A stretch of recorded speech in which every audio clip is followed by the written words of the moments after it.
Hello, everyone, and good evening. I would like to welcome you all to Global Shapers Khobar Hub's participation in the UN75 dialogue titled The Impact of Digital Technologies. Firstly, I'd like to introduce myself. My name is Hassa Al-Batain, Khobar Hub Curator, and I welcome you all in our dialogue today. To begin, I would like to introduce the Global Shapers community. So first of all, the Global Shapers community is an initiative of the World Economic Forum. It's a network of inspiring young people who we call shapers. They are under the age of 33 who work together to address local and global challenges. So these communities or hubs exist all around the world, and in each city, teams, or as we call them, hubs, self-organize to create projects that address the needs of their community. In specific, Khobar Hub was founded in 2013, and we are one hub of more than 403 city-based hubs around the world. We're a dynamic hub consisting of 22 dedicated shapers and 4 alumni. And we're also always happy to say that Khobar Hub is one of the most active hubs in the Middle East, and we aspire to continue to have our activities impact a wider group and area every time.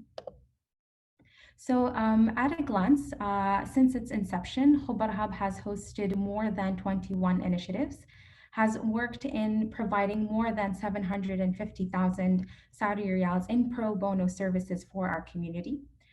We've worked with more than 20 institutional partners and have been able to implement our programs and initiatives with the help of more than 1,500 volunteers. So in specific, Khobar Hub today is hosting a UN75 dialogue.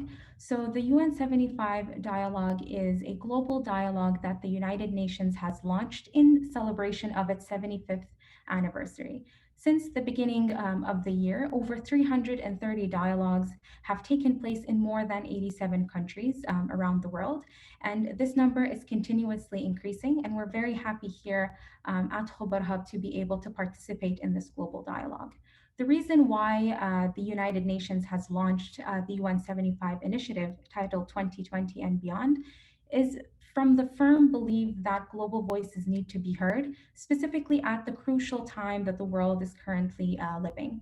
So collectively, these dialogues represent the largest ever exercise in gathering public opinion, as well as crowdsourcing solutions to global challenges.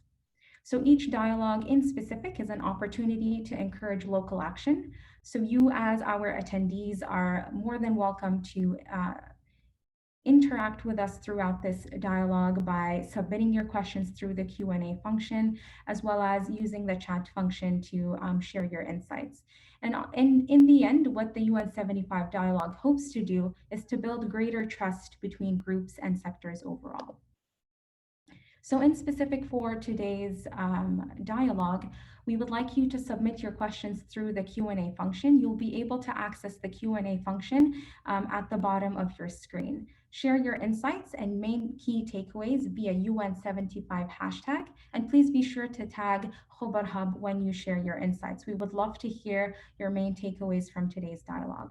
And last but not least, we will be sending you through the chat function this perspective link, and we would like to hear a bit more about your perspectives in filling this survey. This is going to be your role as attendees to get your voice heard. And the idea behind this is to crowdsource all opinions, and it can help us build a better future moving forward. I would like to introduce our guest of honor. Please join me in welcoming Dr. Adam Bouloukhas. Dr. Adam is the UNDP resident representative for the Kingdom of Saudi Arabia. Welcome, Dr. Adam. We're happy to have you with us. I would also like to introduce our Saudi Hub's Shaper panelists. They are representing all three Saudi Hubs here in Saudi Arabia. So beginning with Ghaida Khan. Ghaida is the database lead at Julep Digital Pharma Company. She is representing Jeddah Hub today. Welcome, Ghaida. We also have engineer Hamad Shahab. Hamad is the planning engineer for digital transformation and control systems projects. He is also representing Khobar Hub as the outgoing curator. We also have Khulud Al-Mansour. Khulud is the senior policy advisor, and she is also here representing Riyadh Hub. So welcome to you all. And last but definitely not least, today's session is moderated by Tariq Bouhlega. Tariq is the corporate sustainability specialist, and he is also representing Khobar Hub. So, welcome everyone. Tariq, I would like to allow the room and space for you to give a brief introduction about our topic before we begin moving on to the dialogue itself. Uh, Over to you, Tariq. Thank you so much, Hassa. First of all, I would like to welcome you all to our session, to the UN75 dialogue. As Hassa mentioned, that the topic of our dialogue today is basically the impact of digital technologies. And I would like to introduce that topic by having a small prompt that been developed. So technology can basically help make our world more easier, more peaceful, and more just like as we know it. Digital advances can support and accelerate achievement of all the SDGs, the 17 Sustainable Development Goals, from ending poverty to reducing maternal and infant mortality, promoting the sustainable farming and decent work, as well achieving a universal literacy. But technology as well can be a threat to our privacy, to our security, and fuel inequality. They have implication for human rights and human agency, like generation before, where we, governments, businesses, and individuals have a choice to make in how we harness and manage new technology. Technological change is not additive. We as like the youth or like the generation can call it's ecological. I can explain that by actually mentioning a small tiny example, which is if you have like a small tiny drop of a dye and put it in a cup of water, do we have a clear water plus a spot of red dye? Obviously not. Basically, we have a combination of or a new coloration to every molecule of that cup of water. This is what we mean actually by ecological change. It's a new medium that does not add something. It changes everything.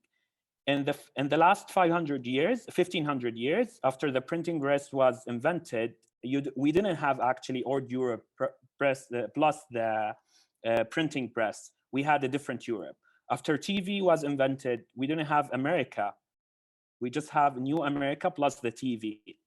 Television actually gave a new coloration to every political campaign, to every home, to every school, to every church, to every industry, and so on.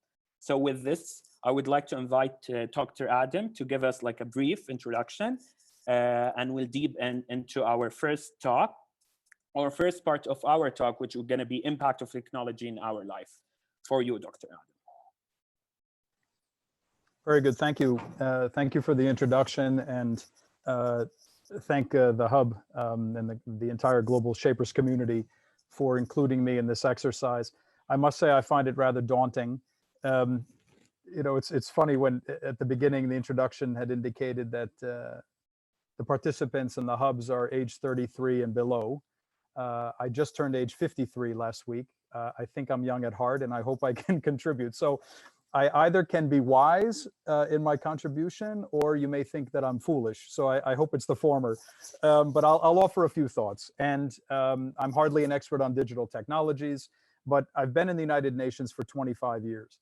And I've been in conflict areas. I've been in my present duty station, high-income country, a wonderful place to work and to live.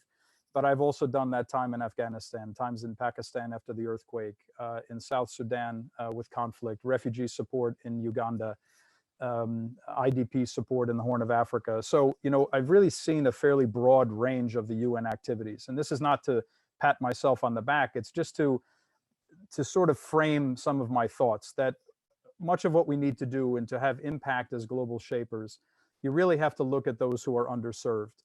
And not only your own community, let's say whether it's in Saudi Arabia or in the Gulf, but what is the contribution to the dialogue that you can make on a much broader level? Because that's where the challenges really are. So with that, a couple of thoughts. And Tariq, you were just talking about how these kind of changes happen in technology. And I was remembering a presentation I heard years ago on ice makers in the east of the U.S. I'm presently in New York State, but I'm bordering with the state of Massachusetts. And Massachusetts used to be famous for making blocks of ice. They would literally chainsaw the cuts of ice out of the sea, put that ice in trucks, and they would deliver it to your house before refrigeration. Then somebody invented the refrigerator. So this ice company, rather than moving with the times, those ice makers. They kept chopping blocks and putting it, and delivering chunks of ice to homes to refrigerate. But they became irrelevant very quickly because people would simply say, well, we're going to move towards refrigeration. They did, however, try to improve their systems, through the whatever technology there was, to make their ice blocks more efficient, to deliver them more efficiently, to all of these sorts of things. But it was really, it became just inadequate to accommodate the rapid changes in the technology on the refrigeration side. And I think that's where I see the UN and UNDP in particular kind of sitting in this conversation. We are in between so many different technologies. So we can talk in a place like Saudi Arabia about the 5G network, improving those services, doing everything on my telephone through apps, because the Saudis, I think, are they love a good app. There's always a solution to a problem in Saudi Arabia with an app. I do all of my things. I come back to the US and I feel really that we're behind in the US in a lot of those technologies. Imagine now we go into a refugee camp in northern Uganda, and imagine the limited technology that's there, and how the greater divide appears between those who have access and those who don't have access. So this for me is the kind of way that I think the UN works. Now, UNDP specifically, the agency that I'm working for at the moment, I think at its core addresses mostly governance and poverty reduction. I mean, in simplistic terms. Now, part of the challenge of UNDP is that it's often seen as the custodian of the SDGs, which is not true. We're not the only agency working on SDGs. Of course, all of the UN agencies are. But because we have an impact on so many different SDGs, the UNDP as an organization is often brought into these conversations. But I think if we look at governance and poverty reduction, those are kind of the core elements, at least for me. And if we look at developments in technology of moving, say, from e-government to more digital, we had issues of transparency, user-centered approaches, technology, but now we're looking at more user-driven kind of approaches, open source information. Populations are demanding to know how decisions are made, not just that this particular technology was used, but how were the decisions made? And how can people impact those decisions? How can technologies allow for greater inclusiveness if we look at governance, right? So governance and how it is that a population engages with its own government, with its community, with its local leaders, is often based on how they can participate. And this, I think, is where digital technologies can play an important role, is to see how it is that people can contribute. And finding those gaps, the access gaps, are important. And access really permeates all of the SDGs. So you can talk about, for example, improving girls' education. All right, I worked in Afghanistan, improving girls' education. So in the UN in all its wisdom, and I can be critical because I've been in the UN a long time, we say, okay, let's build schools, right? What they clearly need is schools. Let's build a school. Nobody thought about, well, we don't have teachers. We have cultural barriers that weren't allowing the girls to go to school. We had other family challenges around poverty where the girls were working in a family farm or were engaged, had other obligations, maybe childcare. So looking at things in this simplistic way, we often lose the element of access. And this is where perhaps digital technology can be beneficial. If we look at the present COVID situation, all of my friends, colleagues in Saudi Arabia are very happy, not happy, but let's say less stressed because they were in Saudi Arabia at the time of the COVID crisis, where there's good IT infrastructure, housing is good. They were able to help educate their children. I became a teacher of my two young boys. But that was, we were lucky in a way. If I talk to my UN colleagues who are in the Congo, they say, oh my goodness, oh dear God, it's been a nightmare trying to address these issues for our own, for our national staff families and for the populations we're trying to serve.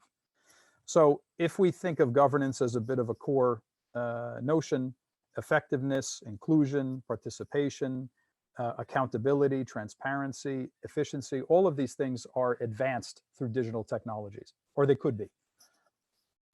I'm not, Tarek, forgetting some of the issues you talked about of inequality, potential privacy issues, but in general, there is much that this field can contribute to the issues of poverty reduction through the lens of governance. I mean, you know, in broad terms. There are, and we might have time to talk about in other, because I was meant to have my intervention be brief. And we have other opportunities to take questions from those who are listening to this presentation today. But there are objectives, and the UN Secretary General does have a roadmap for digital cooperation that looks at issues of connectivity and public goods, human rights, artificial intelligence, the gender divide. You know, so the UN is not oblivious to these challenges. I think it is trying to be active and at least, you know, proactive in placing the digital challenges on the table, and not discounting some of the good and bad or the threat issues that you had mentioned, Tariq. So with that, it's just a bit of an introduction, and we can, you know, have time to come back in different themes. And I thank you so much for including me in this. And it's a great pleasure to participate. And I'm always energized by youth, whether it's my 8-year-old son who has a more clever idea to solving a problem, or it's any of the youth that I deal with in any of the countries that I've been in. The energy around youth, the ability to synthesize information, ability to be innovative, practically innovative, is wonderful. And so don't be shy in contributions. Be creative in how it is that you think you can contribute, and hope for that you have a system, you know, a sympathetic ear. And certainly in the UN, at least in the Kingdom of Saudi Arabia, in the office that I have and that I manage, you will have a sympathetic ear. So after this conference, people are also more than welcome to reach out to me and to my colleagues to see how it is that we can help support your own initiatives through whatever mechanism we can. So with that, Mr. Chair, I'll pause. Thank you. Thank you so much, Doctor. Really appreciate your words and basically being part of this dialogue. And I think actually basically what you did, you set the roots to our discussion today. You mentioned a lot of stuff that I'm going to talk about, or like actually ask our panelists about in terms of their opinions and all of that. So basically our dialogue today will be divided into 3 sections. The first section would be about the impact of technologies in our lives and work. The second section will be talking about the benefits and challenges of new technology. And last but not least, basically the way forward and how we see it. And then we'll take a couple of questions from the audience as well. And if you have any question, as Hassa mentioned, that you may type them in the Q&A section or over the chat. And starting by that, since Dr. Adam actually brought the COVID-19, and basically it's the new normal we are like facing today. I have this question I'm going to ask all the panelists about. It's basically, how do you think COVID-19 actually promoted the use of technology from your own experience and observation? I'll start with Khulud, let's say, for example, first, please, Khulud. Hi, Tariq. It's great to be here, and thank you to Dr. Adam for setting the roadmap for this conversation today. What interesting times we live in. And you mentioned how is technology being promoted during the COVID-19 period. I can't help but think about and contemplate all the Zoom calls that we've all been engaged in the past few months. So that's one way to praise the technology and put that into perspective. I think during the COVID-19 period, we were challenged with an assumption that we've been promoting for the past few years. You see this rhetoric around how technology can replace human beings. Are we ready for the futures? Are we ready to just remove the human being brain and hands and tools and put instead robots that will deal with technology? Well, I think the COVID-19 period was a slap on the face for pretty much everyone. And it has reshaped the game completely. Because now if you think that you can replace that kind worker in your office or an employee that you have, now I think it's getting more complicated, as we've seen the significance of each employee during the COVID-19 contributing to the overall institution and also to the well-being of their society and their community that they're contributing to. So I think the COVID-19 period has highlighted the importance of the human behind technology rather than just technology aside. Yes, we've seen the rise of many technological advancement, to name many of which are the ones related to health, the ones related to the simple app that Dr. Adam has spoke about. We've all been benefiting from the food delivery apps during the COVID-19 period, sending the dear ones flowers and gifts just to make them feel engaged. So yes, we've seen so many technologies that serve the human. So it's a human-centric technology, which I think paves the way for many more to come. Thank you, Khulud. What about you, Ghaida? What do you think? Do you think like the use of technology from your own experience has impact during the period of COVID-19? Hello everyone. So for me, especially, I felt like the COVID-19 experience has at least one good outcome, which is basically it highlighted that needed technologies and skills we need for teleworking. Also, it showed that to sustain a company during this period and in the future, the most important thing is to be fully functioning online. And there are so many companies that change their platforms and change their marketing plans during the COVID-19. Also, there are so many impacts on the individuals and the companies. So we see employees and individuals feeling so comfortable with the flexible hours and scheduling, but it offered them more work balance and home balance at the same time. It reduced the cost of going to work at transportation and give a lot of kids learning opportunities and time to spend with their families. For the organizations, I feel like some companies like YouTube and Netflix, they had to reduce the quality of their videos to make sure they can give a lot of people services. So that showed that a lot of companies had to adapt to the high demand or modify their plans to attract more businesses and more customers to their platforms. Thank you so much. What about you, Hamad? I want to hear from you from like a work perspective or like, the area you work on. If you can just give us some heads up on that. Sure. I believe Ghaida alluded to one important point, which is the business model that we operate in. And many of the businesses had to rethink their business models and had to respond to an actual or an increasing need for agility, adaptability, and positive transformation. Not only that, but also having a reliable connection is a key measure in our work, in our life. And that's no longer a luxury, no longer that having a reliable connection is just something that we need to have, but also a must. So what happened is that the COVID-19 had proven that transformations such as digital transformation for IR are a key essential to move us to accelerate development, to explore the untapped benefits, and also to promote many great digital tools such as digital collaboration tools. And also it helped us to really to rethink and have more priority to be on the digital transformation, because that helped us from moving from being or working in silos to a collaborative environment where we had to work together and had to listen to everybody and maybe focus more into what's happening. So that's what I would like to shed on. And moreover, what I also I have seen that also that our business model need to examine the huge risk that has been arised from healthcare, and that maybe at many levels have not been seen a high risk, but now we see it as a critical risk that need to be addressed. Of how do we really have a business model that is sustainable, that is also can address such challenge. And now maybe when we think about work, or we think about how do we do work, we should think about it how that it should not stop anywhere. That should offer us the flexibility. It should also give us an agile model. And this agile model really is driven by, one is about the data driven, about the other technologies that is available. And at some point we have seen them maybe are there, but we just have to activate them. And that was really, for me, is an important element that maybe now we need to re-see what do we have and what are the tools that need to be implemented at our top priority. Yes, this is really great example.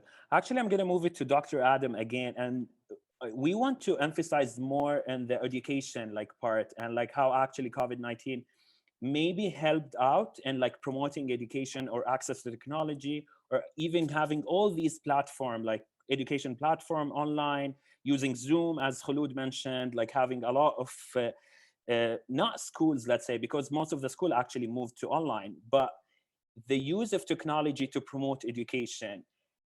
Do you think the UNDP, because I have a question, I'm going to follow up on that after hearing your thoughts about, do you think that COVID-19 actually helped in promoting the digital education specifically, or do you have another thoughts on that?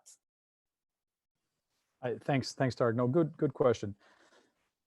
COVID-19, I think for all of us, regardless of what agency, company, government office you might be in, demonstrated the gaps that we all have. Now, in my particular office in UNDP in Saudi Arabia, we did a kind of business continuity test before COVID.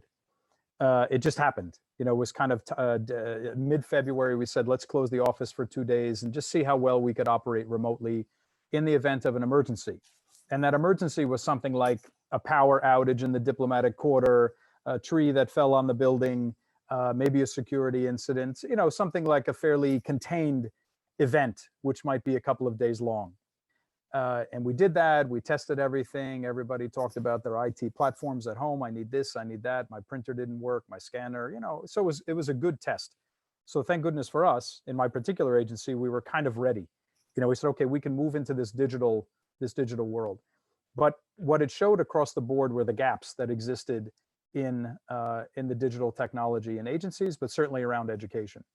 And that was the area where, you know, globally, tens of millions of children were suddenly out of school with no access to the systems that would allow them to teach. I am quite certain I am not as good an elementary school teacher as the teachers are who I'm paying to teach my kids at the international school in Riyadh. And so, you know, you end up having these gaps. And as a parent, this is a big frustration, because you start to think, well, at what point is there a real deterioration in the delivery of the educational materials?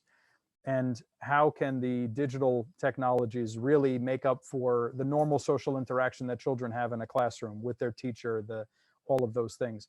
But at the global level, it definitely demonstrated to the UN and those agencies, let's say, primarily working around education, UNICEF, UNDP, of the gaps that existed for those who did not have a digital platform, where there was no means of actually even accessing the material, let alone being able to do it, and didn't have the family or social support that would allow for the work to be done properly. You know, the overseeing parent or someone who could contribute, because in many parts of the world, the parents are also may or may not be properly educated themselves, which makes it, of course, very difficult for them to then educate their children. Over. Exactly. Thank you so much. So basically, maybe you have answered that question, basically posted, but I'm just going to read it. See, he posted one fact that only 48% of the world population have direct access to the internet. And the question, how long does the rest of the world, specifically developing countries, to reach the advancement we see today? And how far will other countries be even more advanced than they are? Do you have any thoughts, Dr. Adam, on that? That's a pretty detailed question. I mean, it says, you know, how long will it take to, you know, to cook the egg? I mean, it's, that's, I think, a Greek expression that doesn't translate well. But anyway, yeah, it's, you know, this will vary very much by the environment and also by the commitment made by government. So it's not simply that only wealthy countries are going to be able to deal with this digital divide. I worked in Ethiopia, in Uganda, in Sudan, and in South Sudan, and the innovation around education was really tremendous. So in the refugee support projects that I worked on in Uganda, these are refugees from Congo and from South Sudan, they were quite, you know, let's say, open to the digital technologies. There were a lot of issues around electricity and a lot of issues around sort of internet access, but the amazing amounts of things that are done on very simple telephones in that community were quite significant. I was part of a project where we had tablets through a Microsoft-led initiative with Arizona State University in the US, where we were educating, offering college courses for some of those refugees. And what was most interesting about it was not the content, but the amount of energy that it generated around the community. So if there were 20 19-year-olds that were studying college courses from a US university, it was a huge boost to the energy level around education in that community. Everybody wanted to be engaged. Everybody wanted to participate. Oh, my friend is doing the course, I want to. So, and that came from a lot of commitment from local authorities in northern Uganda, and from a commitment from the highest levels, and the president of Uganda opening the doors of the country to refugees. In that particular context, you know, every country is a bit different, but he said, when they're here, we're going to try to offer them exactly the same opportunities as a Ugandan, so that we don't have divisions between populations. So it wasn't perfect. I mean, let's face it, it wasn't a perfect model, but the willingness from the senior most levels of government were there. And we see this in Saudi Arabia, right? There's a commitment to this as a national agenda. The digitization of the country is a national issue. It's not going to be only in Riyadh or only in a certain population. It's a national agenda, and it's driven from the highest levels of government. And that, I think, is a critical piece to getting at the question that the colleague had raised on, at what point do we reach this? Countries are always going at different speeds on this, for sure, and it'll never be exact. Yeah. Yes, exactly. Actually, I'm going to take Khulud's perspective on that. From like a policy perspective, do you think that the change of policy, although I'm jumping to the next session or to the next topic, but I want to hear it from a policy perspective. And as Dr. Adam mentioned, like the Ministry of Communication and the Ministry of Education and the Ministry of Human Resources, have they worked together actually to give access to the student, to the people actually? What do you think of this all policies and how, let me put it through this, like, changing of a policy and like developing new policies during specifically that time, and like having new technology and like advancing other technologies? Definitely. I think the period of COVID-19 has also called for a lot of reform in terms of the policies that we've adopted and have been worshipping for the past, not only years, but also centuries as well. As I mentioned, it had to be more human-centric and also to be aware of all the challenges that arises. Dr. Adam mentioned an example a moment ago where they just did a random testing of the readiness for any kind of small emergency that would occur. But now we're in a deep emergency. And when you see when education and when you want to risk the lives of many to go back to school, there has to be some kind of re-questioning and reshaping ourselves and our values. Are we going to allow kids to go back to school normally and risk their lives? Or are we just going to be open to innovation and to the future and allow them to have education and quality education online? So that's another revision, again, for not only policies, but also for the measurement and evaluation of what is it that we're providing as well. So it has to increase the quality pretty much of all the services that are being directed towards humans and citizens at the first time, and also to the smallest details where we look at stuff like meetings. If COVID hadn't happened, probably we would have held this meeting somewhere in Riyadh here, where we have a fancy hall and all the attendees would come and enjoy coffee and chit chat over there, let alone people who travel across the globe to come for a small meeting or anything. This was a huge re-questioning and reshaping moment that took not only the smallest details, but also the evaluation of all these aspects. Now we see students, Saudi students who are enrolled in international universities abroad, while they came home to stay during the COVID period, are also questioning some of the policies. Are we going to be allowed to continue our education home online? Is that going to be credited or not? These are many big questions for the future that I think policymakers are still doing so much work around it to harness them for the population.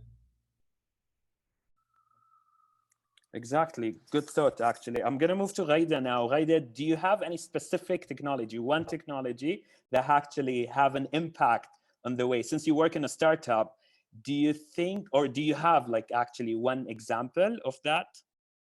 I would say like technology wise, especially during the COVID, we used to use like Slack, Google Drive. It really helped the workflow of the company to go together as a team. Hamad, what do you think of that? Do you have any specific technology or like an example that you can share with us? Well, so we heard about what's so-called digital twin as a concept, which is replicating whatever or physical assets to an actual digital form. But now, when this COVID happened, we put those systems in perspective, and we were able to. So I'm here, and for example, on the map, I can go travel anywhere and see what is actually happening, and that was a really key enabler. And with the help of Internet of Things and the trillions of data that's happening, we were able to generate a lot of insights that I believe helped us a lot. And even in terms of, for example, flow, the more people are going, can we know where is the density that people are? Where are they? And now we can leverage data that were available, but we did not think about that they can help us. Now we can rethink those data and help us to help us in the greater good. And also, for example, we can see that places where we have a lot of people, we can flag them, for example, and say this is a potential area. And that's, I think, even our government are adopting this strategy where they are more into data driven when they become the decision. We have seen some cities were in lockdown, others were not, and that was purely, I believe, on data. So that was a real great use of digital data. And others, we have seen them using traditional surveillance systems. So surveillance systems were only used for just monitoring. Now they're being used to see if you have a high temperature, and that cost us very little investment, because that we only needed some analytics beyond or on top of those technologies. So that's like in a few examples that on top of my head that I believe it transformed our environment. Thank you so much, Hamad. So basically what you mentioned, the Internet of the Things and the apps and the using of various kind of technology and combining them and creating another great technology, actually moving us to the next topic of our today's dialogue, which is benefits and challenges. Actually, I have one good question here, but I'm going to leave it to the end of this specific topic within the dialogue. So all of us know that we have the fourth industrial revolution. It's been like discussed everywhere. People are actually using it in terms of creating a new technology. And because of what we have from the fourth industrial revolution and the new technology that actually fusing the physical, the digital, and the words impacting all disciplines, economy, industry, and even challenges, the ideas that we want to bring together. What do you think are like the benefits of a new technology or technology? Just like maybe one or two benefits from you, Khulud, first.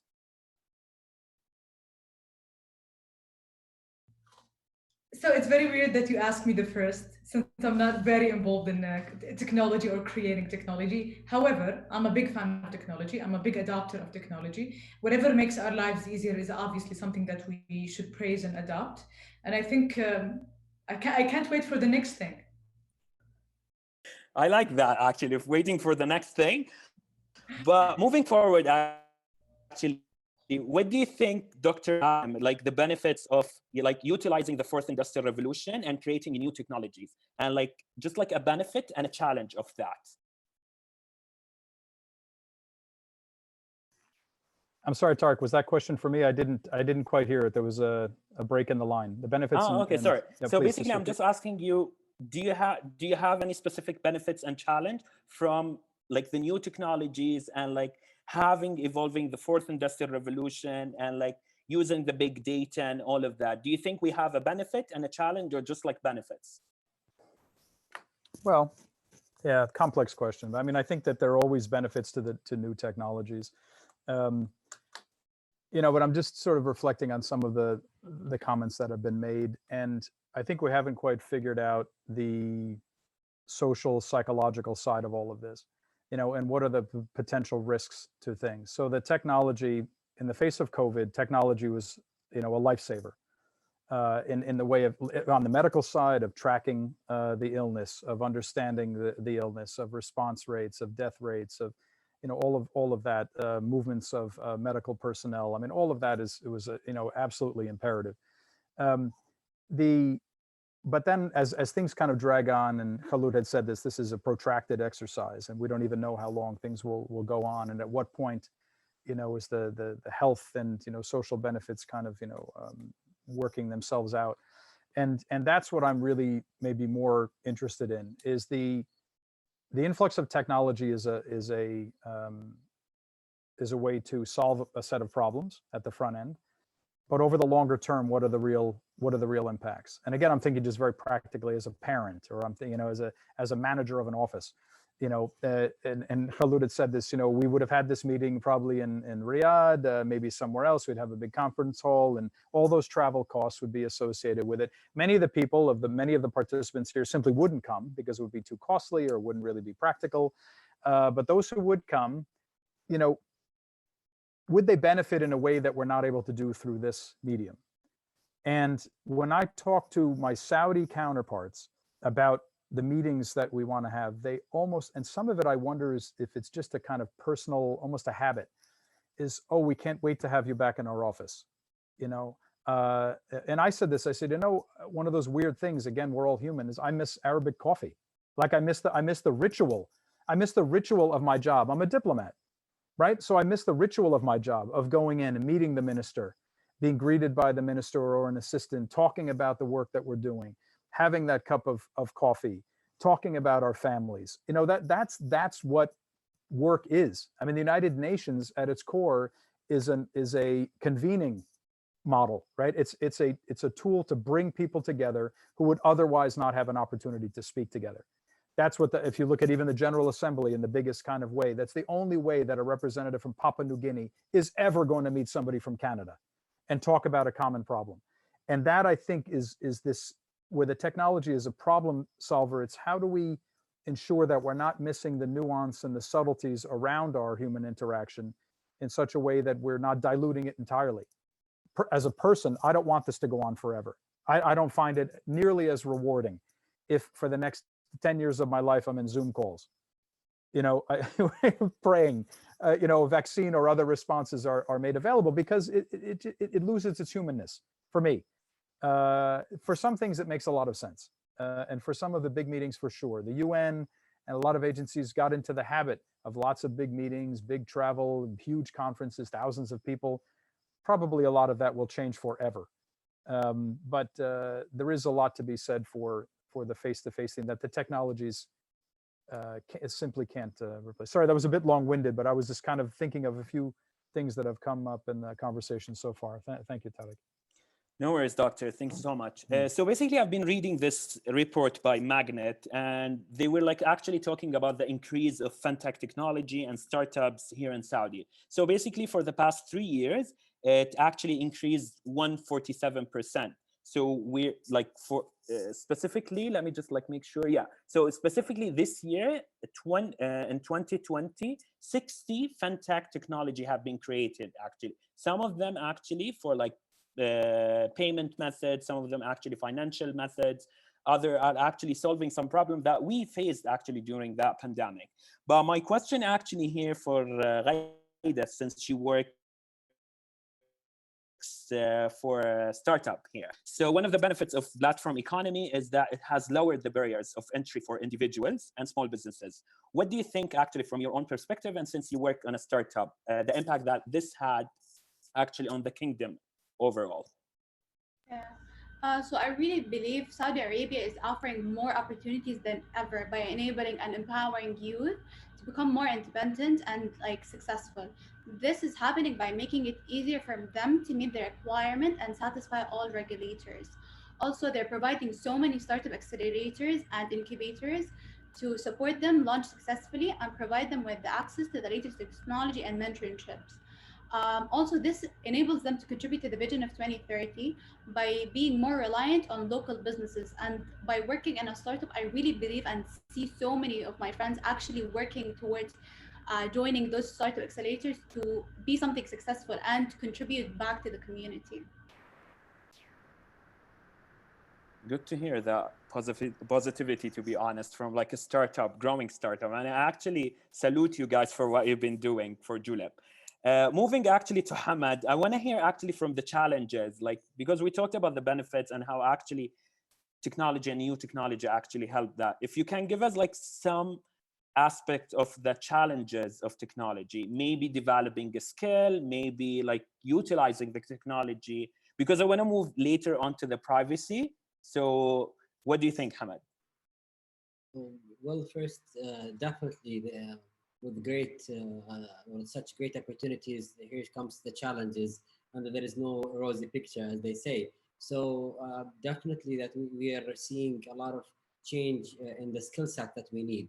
So, for example, yesterday I was reading and checking on what are the skills that we need in our workforce, and there was a new role called translator.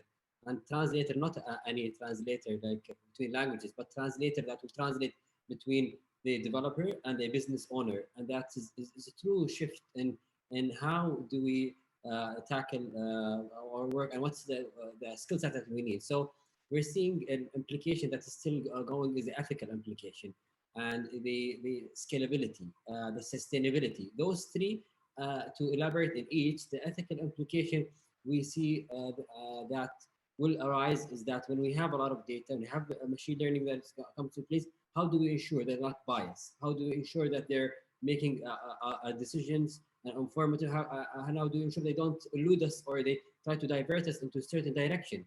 And then with that also it comes also the dilemma of how do we assess those ethical, for example, models, and how do we ensure that who do we blame? Do we blame the developer? Do we blame the machine in case something happened? And then also our rights. How do you ensure that we have our data, for example, are not misused by entities and who will audit those? I know that there are a lot of regulations that has been in place and is under development, and that's, for example, Saudi is developing frameworks for all the emerging technologies and policies. But now there will be another challenge would be to audit those ones, to ensure that we are implementing those frameworks. But also, I would like to add to your previous point where you say about the value, and there is one or a few figures that I had that shows that such value is not only is tremendous, really. So we have seen all businesses are going, but for example, sharing economy, 5 billion plus total value has been generated by only those sharing economy type businesses, and 20 plus companies have been generated of sharing economy. So you can see with that raise of those sort of company or business model, then you will need to cater for ensuring that there are no misuse of such technology. There is that it serves its purpose and that is not being manipulated against the human being. Yes, exactly, Hamad. Moving forward, actually, I would like to ask Khulud about privacy, since most of us believe actually it's a challenge when we have a technology utilizing our data. Would you say that offering our data is a fair trade-off for using free online services? So I think I would draw this back to what Hamad has just mentioned about the ethical part. I think the ethical part imposes a lot of challenges for the future technologies and AI specifically. So it's a very, very hard equation to look at it. And as you mentioned, it's a trade-off. But at the end of the day, should we just put it this way, that I'm not willing to risk my privacy for the latest technology? It's an argument, but I don't think it should be that way. I think the government, for example, has done a lot of things to serve the intellectual property and make sure that a little bit of policies and regulations are there to monitor and to see how these technologies are taking us.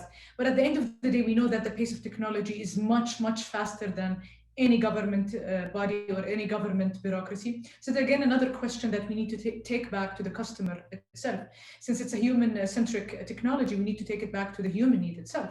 So if the humans are okay with sharing their privacy and their, let's say, data and preferences and receive random emails about, there you go, you should buy this from certain websites, I think something should go back again to the way the customer likes it. But I think at the end of the day, the government has a huge role to really protect everyone who's using these technologies, be it by creating entities that are very, very dynamic, that reads a lot of the market, and how can we regulate that?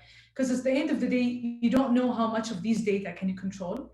But I'm in for policies that regulates that and makes sure that at least companies have some sort of liability in terms of how they use the technology and the data. Thank you, Khulud. I actually want to hear from Dr. Adam, since you are a father and you have an 8-year-old son. Do you think that offering all these data and like allowing our children maybe utilizing the internet, the computers, access to education, let's say, for example, and offering all these answers, or maybe utilizing the internet in a way that I'm sure it's a healthy way for sure, but do you think this will invade the privacy of a kid? Yeah, that's quite interesting. As I think as parents, we're always very cautious of these things. on the bigger issue, before I talk about, the parent side, there's the commercial aspect of information. This idea of being bombarded by companies that say, do you want to buy this? Do you want to buy that? Because the day before you ordered something and, you bought a watch online and suddenly for the next, 10 months, you're getting advertisements for watches. That's just kind of annoying. And that because there's no added value to that kind of engagement. On sensitive personal information and use by government, again, it's, I think, more about how is the information being used and how can that individual contribute. If knowing my blood type is somehow beneficial to the Saudis understanding the movements of COVID in the kingdom, that's fine. That's a piece of public information I'm willing to contribute. It's sort of, I think if people understand how information is used, they're more likely to then be able to make sensible decisions around the use of that information. It's often just assumed, oh, the government is using this or using that, but I think it's much more nuanced than that. On parenting young children and access, if you talk to colleagues in UNICEF, they'll say there should be really no computer engagement with children through ages 5, 6, or something like that. Bill Gates, he also said the same with children, that they really shouldn't have any they shouldn't even touch a computer. But I think a lot of that is also personal choice, right? What people think is the way that children need to learn. Clearly, children need to be conversant in the technology in order to participate. So denying a child access to understanding how an iPad works or whatever the platform is that the school might be using would then be as much of a barrier as some of those other communities I talked about that don't have electricity. So I think if students or if children understand the technology and what it's meant to be doing, I'm using this, opening this platform because my teacher is going to give me a Zoom, a YouTube video. I watch the video and then I go do the assignment. But the countless hours of children online, for me, maybe it's generational, I just think is horrific. And I try to engage my kids and have them do things that are tactile and engaging to, because they can learn the same things without having to stare at it. And I tease my kids. They said, oh, we're building this fort, or we're building something online. I said, go outside and do it. We have a house in the countryside. I'm in the mountains here. Go build it yourself. There's plenty of wood in the garage. Let's do it together, and they much prefer that in the end. But again, this is very personalized parenting. So, yeah. Yes, thank you so much, Doctor. So basically one question that we got, and I would like to welcome all the participants to participate, either typing the question or through the chat. And Hassa will help me actually posting this question. One of the question actually is, which you mentioned about the parenting style or all of that, which was, let me just read it. Okay, most of the 6-year-old son using iPads or computer, they're working independently on them. The problem and the way to keep the student focusing in the virtual classroom.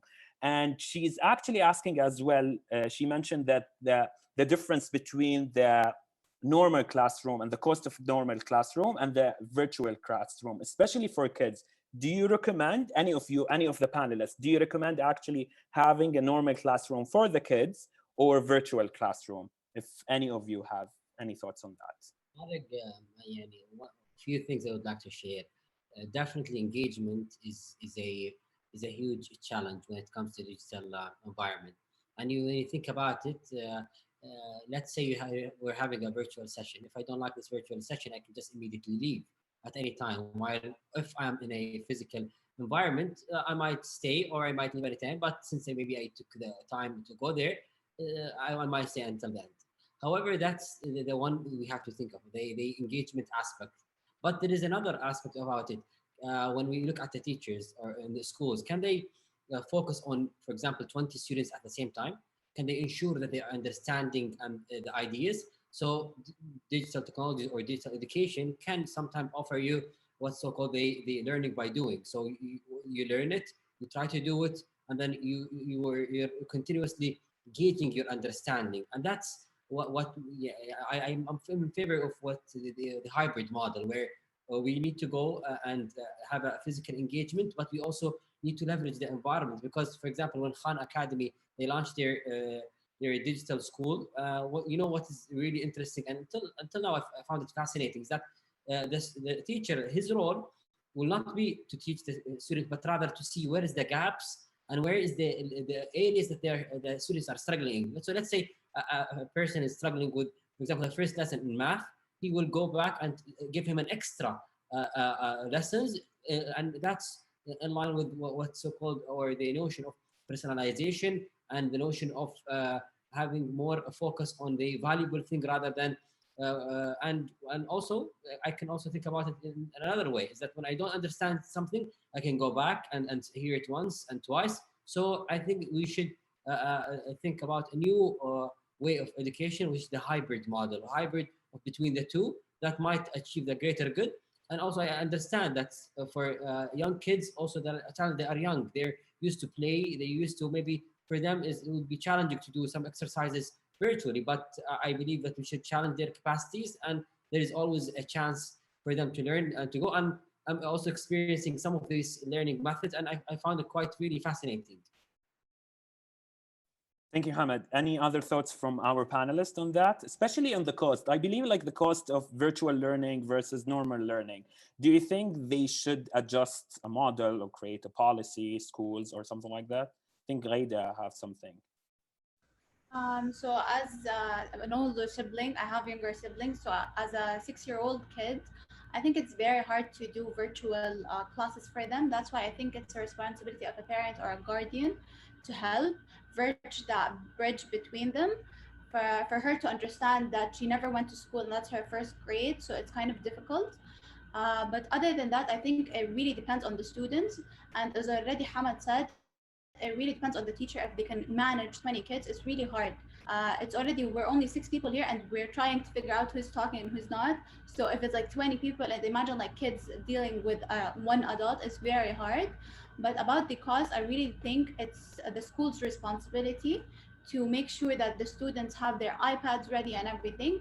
Also contacting the moms or the parents to check on the kids' progress. Yes, really like these thoughts. Any other thoughts from Dr. Adam or Khulud? Khulud, please, ladies first. Thank you. So I don't have kids, but looking at it from a policy perspective, I think it's highly important to revisit all the things that we've done in the past in terms of the tuition, in terms of how is the educational process being managed at the end of the day. Because if you're going to put your kid at home and do homeschooling, does that mean that one of the parents should be around 24 hours to just chase the kids around the living room, make sure they're not playing Candy Crush, but they're just focusing on the mathematics lesson? And also who monitors the progress? Ghaida just mentioned that if we have 20 kids on a Zoom class, can you imagine how that would look like? I don't want to think about it, but I think it's just going to be a little bit challenging. So I think it's, again, very important to revisit the policies that looks at the educational process as a whole, and then also at the outcomes that we're expecting, because you can't expect from the new generation to have the same kind of standardized tests that are happening for everyone that is taking them this year. So I think this will definitely have some kind of changes and aftermath of COVID-19 on all the educational process. And I don't think that only would change in a matter of years. And also, Tariq, to add into this, when it comes to cost, before maybe schools did not have to think about the virtual environment. Now they have to put an extra investment into virtual environment, extra investment to maintain them and to improve them. And those investment might be high also the initial years, because even the type of learning platforms that I'm seeing might not be suitable for our for this generation. So they should be, for example, equipped with what's so-called the gamification, and that's the concept that would keep would build on the reward system, meaning that it keeps you engaged, keeps you motivated, and that's maybe one way of how we can tackle the engagement part when it comes to education. I mean, at some point, maybe doing the homeworks or quizzes will be just like where we have a board whose scores is the highest, like some sort of things. But I would argue that cost might be different, might be, but definitely it's not the same. But it's also imposing, for example, if I'm a school, I might hire a new developer. I might hire, I might need an extra equipment to just run the schools virtually. Go ahead, Dr. Adam, if you have any thoughts on that. Yeah, well, I just to pick up on this comment of Hamad on the issue of a hybrid model. My guess is we'll probably move in that direction because we've seen some of the benefits of an online distance learning modality. One thing is clear is that in a classroom, the teacher, let's say of 20 kids, 25 kids, in some places where I worked in Ethiopia, 150 kids with no facilities at all, one chalkboard and one piece of chalk. So again, remember the sort of realities around the world. Kids learn at different paces. And so the teacher has a kind of regression to the lowest common denominator because they need to kind of keep the whole group moving in a certain direction. So electronically or using digital technologies, kids that have an interest in a particular area can do additional work, or those that are weaker in area can also do additional work digitally outside of the classroom. So I think that, parents are also realizing the benefits of this, that there's different ways of supplementing education, whether it's, to advance a particular interest or to help a student get to a certain level. But I can say, it seems to be the biggest point of conversation around parents, certainly in Saudi Arabia, who have kids in school, is the cost. And why am I paying so much? Because you can imagine the building, simply maintaining a school building is costly, and all that goes into maintaining that building. If it's going to be just a bunch of videos that are sent to me, people can sit anywhere, they don't have to pay the high cost of tuition. So there will be, and this is across education globally, this is an enormous conversation happening about dormitories, where people live, where do they need to go to school. And there's all of the cost thing, but on the practical side, there's also this issue that certain courses, I think unless the technology really changes, need to be taught face to face. And as you get into higher education, STEM classes, and imagine teaching out, how do you teach, I don't know, chemistry to high school juniors and doing it virtually, set up a laboratory in your kitchen and start mixing chemicals and hope that the kitchen doesn't explode. I mean, it's almost comical, and I have friends with older children in university studying in the sciences, biology, medicine. I mean, my goodness, so there will be some hybrids, but it really varies by the age of the children and the complexity of the curriculum. Thank you so much, Dr. Adam. So basically, this brings me to one of the questions from one of our audience, Dr. Ghada Al-Harthi. She mentioned SDG number 4, which is quality of education, strives for inclusive and accessible education. How is Saudi ensuring that education is accessible to less advantaged family in countries, for example, rural area, that lack the necessary infrastructure? Those who struggle with digital literacies, their families who have actually to share the computers. I'm gonna actually ask Dr. Adam this question and relate it to one of the UNDP maybe project, maybe they developed here, or maybe they have some thoughts on that specifically, the quality of education, maybe within Saudi specifically. Sure, Dr. Ghada, yeah, no, thank you for the question. One of the challenges that I have as a UNDP resident rep in the kingdom is that most of our work is 1975, so we've been in the kingdom a long time, it's almost generational, has been at the highest level. We're working with ministers, deputy ministers on policy formulation, kind of upward looking, let's say. And my biggest challenge as someone who's come from very engaged field operations in my previous assignments is that we don't really look the other direction. We have very little engagement with communities. That's just the reality of our program as it sits now. We're fully funded by the Saudi government, different projects with different ministries, and it's very upward looking. So I don't have an easy answer for this, except that, of course, in an enormous country like Saudi Arabia, with rural populations that are spread out across a huge country, although mostly in large urban centers, I mean, demographically, there are surely populations that don't have the services that they need. And this is where, through mechanisms like this, you can help identify those communities. What are we talking about? Now, I've just started an engagement with the Center for Social, I'm forgetting the name now, through the Prince Sultan University. We're working in urban engagement. And because I want to do this, I want UNDP to be more focused on municipal levels, on more rural engagement, not only looking at Riyadh, but other parts of the country that where the UN has been completely absent. Not intentionally, just the way funding and other projects have worked. We haven't had that. So it's my intention certainly to expand our activities into areas outside of the big city centers to exactly address these kinds of communities that would otherwise never have a voice and never be part of the development agenda in the kingdom. You know, if you go to a small community in the camel herders in a desert community, do they know about the Vision 2030? Do they have any interest in the SDGs? I don't know, maybe, but probably not. You know, and so how do we engage that population? And it is through these different education means. Thank you. Thank you, Dr. Adam. So this actually brings us to the next topic or of the discussion, which is the way forward. So technology actually have regulated many industries, from food to banking to airlines, actually, which we're not having right now, but it's actually been developing. And now increasingly, we're going to regulate technology because we regulated them, and then technology had part in that as well. Do you think that regulation will mainly benefit or prevent technology advancement? Do you believe that which one should come first? I'll leave that to Khulud. Do you think technology should come first or regulation?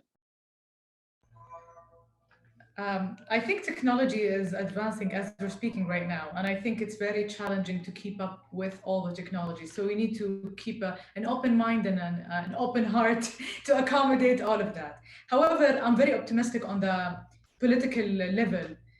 I think with the G20 that the kingdom is hosting this year and all the virtual meetings that have been happening, many of which were chaired by His Majesty King Salman bin Abdulaziz Al Saud, and that sent a clear message that things are not going to be the way they were before, since you see the highest authority and leader in the kingdom conducting meetings online and virtually.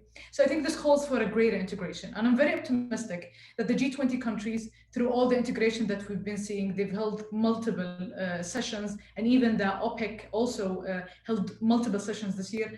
I'm very optimistic that if the G20 countries adopted policies that harnesses the challenges that we're facing, either for COVID-19 or the post-COVID-19 era, I think that will put a great footprint on the global spectrum, and will eventually have to cascade down on underprivileged countries and economies that are less performing than the G20 countries. I think I see this a way forward, and I'm very optimistic that this is, inshallah, will take place, inshallah. Thank you so much, Khulud, for that. So the second question I have here on that topic is, what is the role of the government, or let's say how the government actually helping in moving forward? You mentioned that, Khulud, but from a perspective of a startup perspective, I want to take Ghaida's perspective on that. Do you think that the government have a really good role, as you mentioned before, that the Ministry of Communication and the Ministry of Health help forward, moving forward, what have been like happening during the pandemic? But from your own perspective, do you think the role of the government around the world can promote the regulation of the technology? Yeah, I do actually believe that the government is treating technology like any other field by promoting it and to the benefit of the citizens and also the country, while also it's regulating laws to protect the people from the harms it can cause. But it has such a positive outlook on this new sector that can open so many doors and incomes and practices for future generations. So I really believe that Saudi Arabia is keeping such an open door for this new sector and making encouragement for the youth to participate in this field. Perfect. Thank you so much, Ghaida, for that. I'm going to move to Hamad. Do you think we, as a technology user, let's say for that, what are the responsibility of technology developer and the user themselves? Since you are like a user, you've been like studying and like working on technological methods actually that help workforce. So what are the responsibility of technology developers and users? So I think this brings within the regulation system. Yeah, so one point Khulud mentioned several times about the human-centric, and the human-centric approach as a whole should also be used in when we develop digital solutions, and that's putting the human being at first, seeing what is the user experience, and really having a mind that the end result for the user, not just want to, for example, just solve a challenge. Also for the developers, that I believe they need to be educated very much in terms of how do they develop programs that are in support of of humanity and that cannot be misused in terms of the regulations and responsibilities. So the government is playing an important role in this. And one example that I can give is that the National Data Management Office collected nearly 1,000 attributes from 22 different government entities and identified the owner of each in order to develop a unified governance for the national data. So you can see that, and that's also for, it's all about for the individual. So, and think about it this way, is that if there is a governance of this data in place, that will ensure that the quality of the data, the security, and also when we develop such applications or such solutions, we're developing them to become or to have a strong security, strong measures. They're properly developed to support the humanity, not the way around. And definitely one way also they need to know, the user need to know their exact rights. They need to be shed lights. And when, for example, I use an application, and that's really I think that's emerged. If you see the iPhone recently, the latest updates, it tells you exactly what are the services the applications are going to use. Sometimes those solutions are developed, and some they use services like location and others without you being known. And that's a true challenge. That imagine that your data, some of the data, it's been collecting without you knowing. Now that has been changed. So now it's the responsibility of developers to ensure that they inform the user about the potential, for example, the risks that's happening or the potential breach that might be caused by their solutions. Good point, Hamad.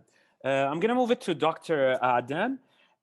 So it is clear that we have equal access to technology will be actually the predominant item on the global agenda of the UN, and actually achieving all the SDG as well. Why do you think this is actually should happen, or actually going to be a predominant? And how do we ensure that no one is left behind? I know it's a cliche that saying no one is left behind because of the access of technology that most of us had and the discussion we've been discussing. But from your own perspective, why do you think this is it's within the global agenda? Sure. Digital technology is such an enabler of the other SDGs. You know, it kind of, if you sort of superimpose it on all of the SDGs, you can see where it has an impact across many different thematic areas. Just, you know, because it's not my own words, but the Secretary General himself is talking about global connectivity as the priority. Achieving universal connectivity by 2030. Half of the world's population currently does not have access to the internet. By 2030, every person should have safe and affordable access to the internet, including meaningful use of digitally enabled services in line with the Sustainable Development Goals. So by 2030, you know, that still remains the kind of key marking point. Digital inclusion, you know, then we get into issues of gender. In 2 out of every 3 countries, more women use the internet than more men than women. Similar challenges affect migrants, refugees, internally displaced persons.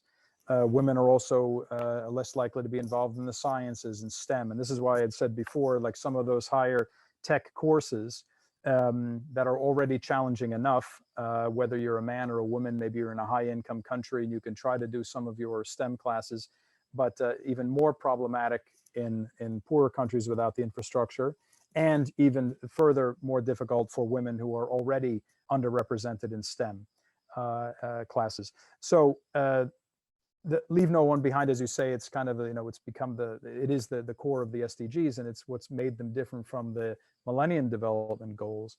It's every single person being engaged.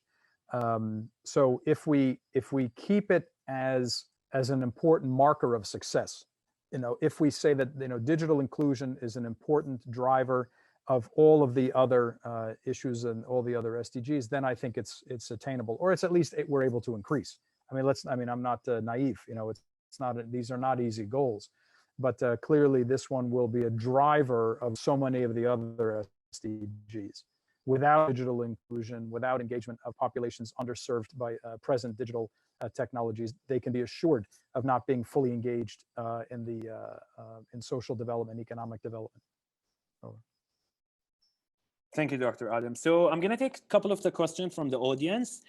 We have one from Hisham.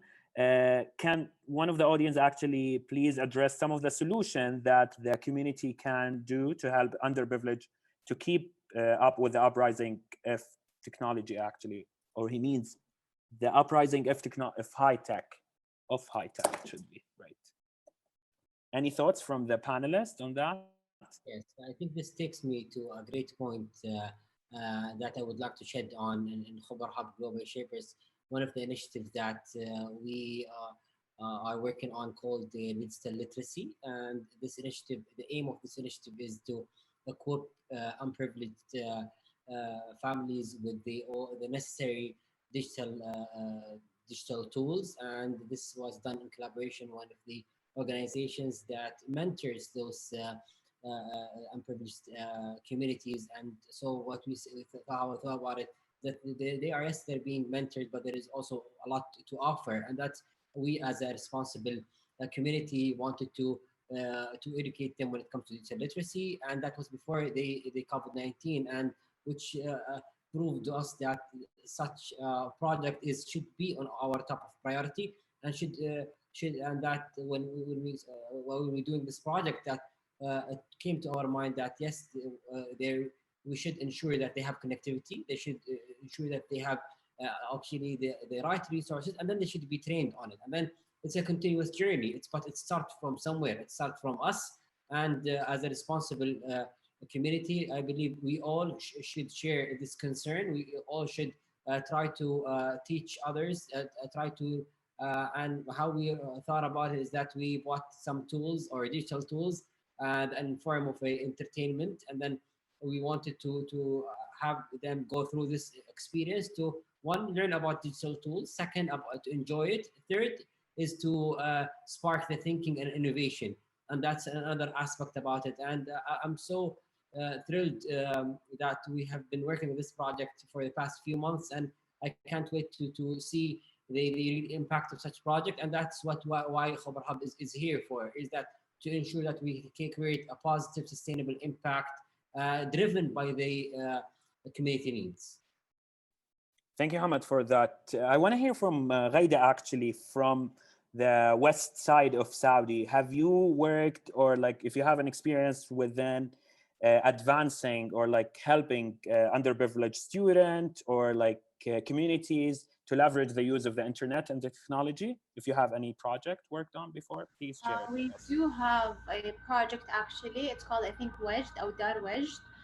It's basically a project before I was a global shaper, so I don't really know all the details. But what I know, it's teaching them basic skills, sewing, drawing, how to use the internet.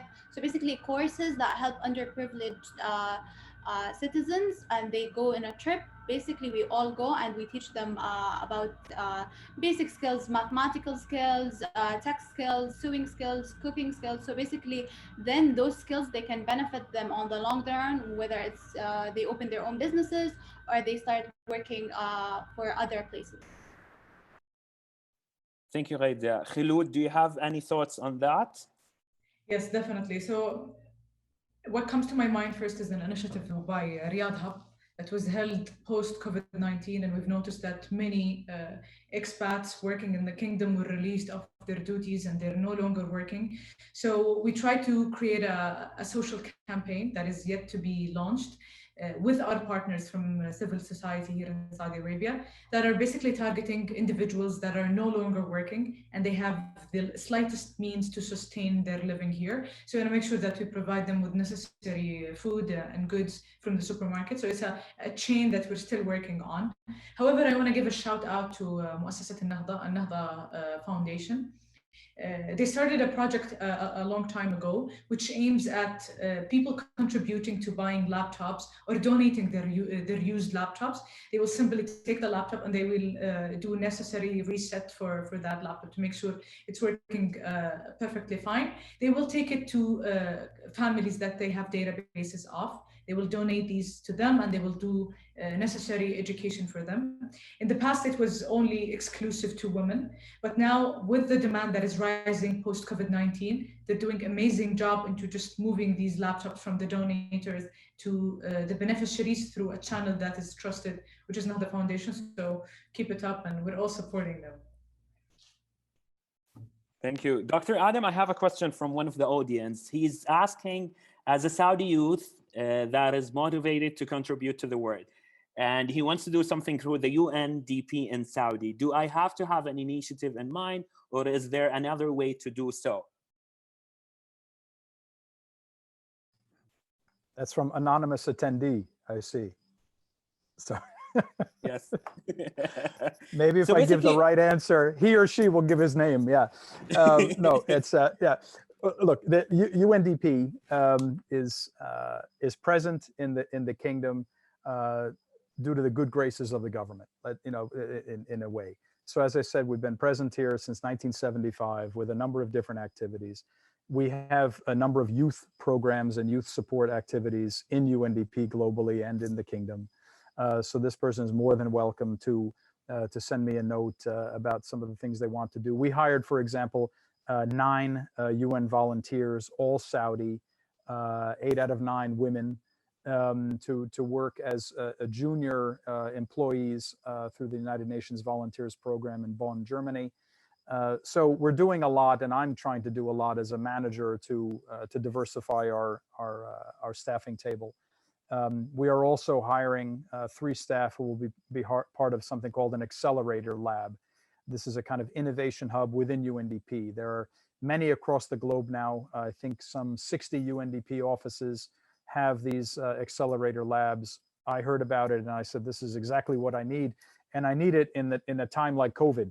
And I wish I had these colleagues on board months ago to exactly have these kinds of contributions and to keep our finger on the pulse of developments in the kingdom. What's happening in the digital scene? What's happening in job creation? What's going on in community engagement?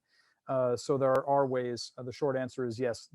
A specific initiative is not needed, but there may be ways that this person could be part of our team, depending on positions that are available, suitability of the CV, and all of those things. So we can take it up separately outside of this forum. Thank you. Thank you so much, Dr. Adam. Like shout out to UNDP. Check out their website. Actually, they have a lot of projects going on. Not only in Saudi, all over the world. Actually, for our And do the audience. survey. Yes, they are. One other question, actually, maybe we didn't mention it, like specifically as digital footprint. How people or students can effectively manage their digital footprint. We have like the green footprint, but as well we have digital footprint. Can one of the panelists answer that? It's basically related to the privacy, I believe, of how much you actually send data, share data over like Instagram, Twitter, Facebook, emails, all of that. So from your own perspective, how do you actually manage that?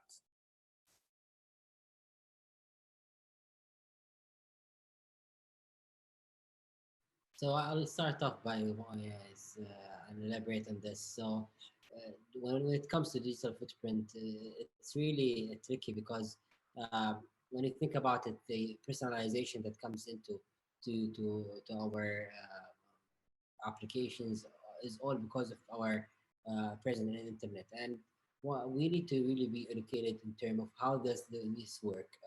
How do we ensure that what are the trusted websites?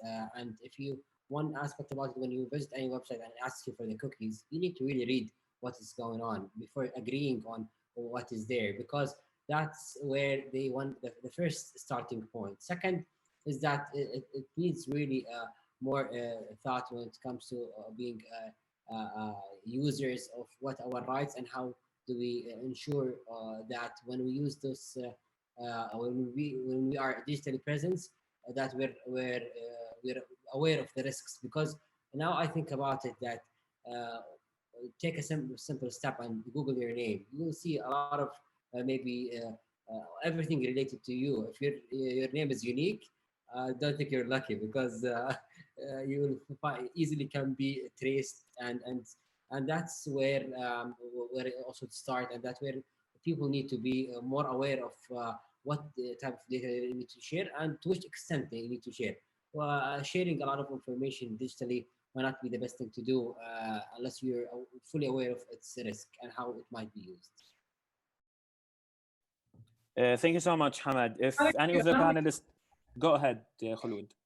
I think it also takes us back to the common sense that we're raised with. We always teach our kids, don't take candy from strangers on the street, but we don't necessarily communicate the same things when it applies to online. For some reason, everybody thinks online is safe. However, it's not so safe at all. And just as Ahmed has mentioned a few moments ago, that the amount of things you want to share online, you need to know exactly what are your rights. You may not be eligible to sue anyone if you haven't read all the privacy notes of all the application that you're using, and you're suddenly, I'm sorry, being taken advantage of. You have to know exactly what are your rights, and you need to know exactly if you're protecting yourself and closing your door. You also need to be aware of what you're doing online and how are you protecting yourself, posting your house location, putting obviously your credit card information or your phone number. These basic things that we don't practice in real life shouldn't just be the opposite online. I think it's highly important. Dr. Adam, do you have any thoughts on that? Well, no, I think the comments have been made. Yeah, on managing the footprint, I mean, I'm just kind of laughing because I may be the only person who has never had a Facebook account. Maybe the only one in this kind of, and that was kind of an intentional decision. And this is sort of at the front end of Facebook. It's now changed quite a lot as a, as a real means of other, business communication and things. But, the initial kind of social aspects of it, I just thought were more of a detraction from my own personal privacy than a benefit. So I manage my footprint quite well in that it's limited, and so I see these kind of social media outlets as really ways of advancing either some of my own work or the work of the UN, and very little on the sort of personal side of things, or the but that's, again, these are kind of choices. So for me, the footprint management is a relatively easy exercise. Thank you so much, Doctor. So I think it's almost time. I'm just gonna recap on what we've been asked our audience actually to engage in our UN dialogue. Please, all of you, go to the survey and make sure to put your answers to it, because this is the main point of the UN dialogue, is basically hearing from you as a youth. And I would like to leave it to our panelists for any final thoughts they have. And we'd like to thank you all for attending, and thanking our panelists, Dr. Adam, Ghaida, Khulud, and Hamad, for your time. And I would first leave it to Dr. Adam for any final thoughts. Sure. No, thank you, and thank Global Shapers Community Khobar for organizing this and for inviting me. I was a bit intimidated by the whole session, quite honestly, and I said to them, I said, well, I'm hardly an expert on digital technology, but they said, no, this is, we'll broadly discuss a number of issues. So I hope that I was able to contribute.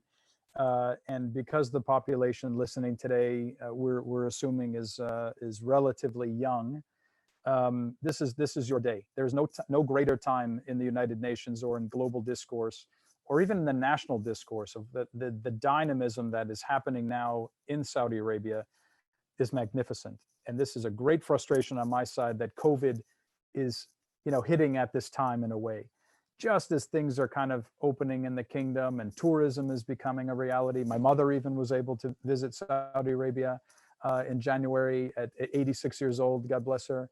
The G20, which was mentioned, Saudi is at a moment when it's really elevating its public status, and it's being engaged in things that would otherwise never be discussed, energy diversification, things that people on the outside wouldn't think about, gender parity, engagement of, the sciences, a startup community. This is the time to be engaged in Saudi Arabia. And through these digital platforms, we now have a mechanism. We have a broad mechanism for people to contribute, regardless of where they sit in the kingdom, and regardless of their gender or their family or any of these things. It's a very dynamic period. So I thank you for including me in this session, and it's been a great privilege to participate. Thank you. Thank you so much, Doctor. It's our pleasure, actually, to have you. Khulud, any final thoughts? Thank you, Dr. Adam, and thank you, Hamad. I think, again, I would like to thank Khubar Hub for including all of us in this very exciting session. I would like also to thank Dr. Adam for his contribution. And I think on this kind of session that is inspired by the UN 75th year, I think it's a call of action for all of us, for all youth, and you all acknowledge exactly the challenges that are happening around the world. And if only inspired by Global Shapers community and the United Nations, which are always pioneering for activism and youth taking the next big step that nobody knows exactly what it's going to be. I think it's also a call for all of our individual efforts to come together to create a better world. Maybe you have an idea that nobody has thought about, but I think it's now the time for all of us to come together and really celebrate the activism of individual impact. Thank you. Thank you so much, Khulud. Ghaida, any final thoughts? I just wanted to thank Dr. Adam. Thank you, Tariq, for being a great moderator. Thank you, Khulud and Hamad. And thank you, Khubar Hub, for this really, really amazing initiative. Thank you, Ghaida. Hamad, any final thoughts? First, thank you very much, Dr. Adam, for being with us. And I would like to also extend my gratitude for all the panelists, Khulud, Ghaida, and also Tariq for moderating this discussion. It's been a real great pleasure to discuss such an important topic and important agenda to not only for us as a youth, but also for the whole world. And my final thoughts to be reminded that we still have half of the world's population remains unconnected. Digital technologies have a great potential to enable a new value for everyone. And it's estimated around 70% of the new value will be created over the next decades based on digitally enabled platform and business models. And we need to ensure that we use digital infrastructure and data to collaborate and develop innovative business model and navigate disruption and transition to a greater community based on a purpose-driven and sustainable and inclusive community. Thank you very much, and we'll see you inshallah. Thank you. Thank you so much. All this brought to the end, actually. I would like to thank you all for attending. And please be part of the global conversation and log in into the UN or the link actually posted in the chat to share your thoughts and your ideas over the survey. I would like to thank you all. Thank you to the panelists. Thank you, Dr. Adam, for joining us. And until next time, thank you so much. Until next time, face to face, inshallah. Yes, for sure, inshallah. Thank you so much. Good day. Thank you. Thank you. Thank you. Bye-bye. Yes, thank you, Tariq. Well done. Thank you. Thank you so much, Doctor. Thank you for tuning into our session. Subscribe to our channel and follow us on social media to learn more about our activities.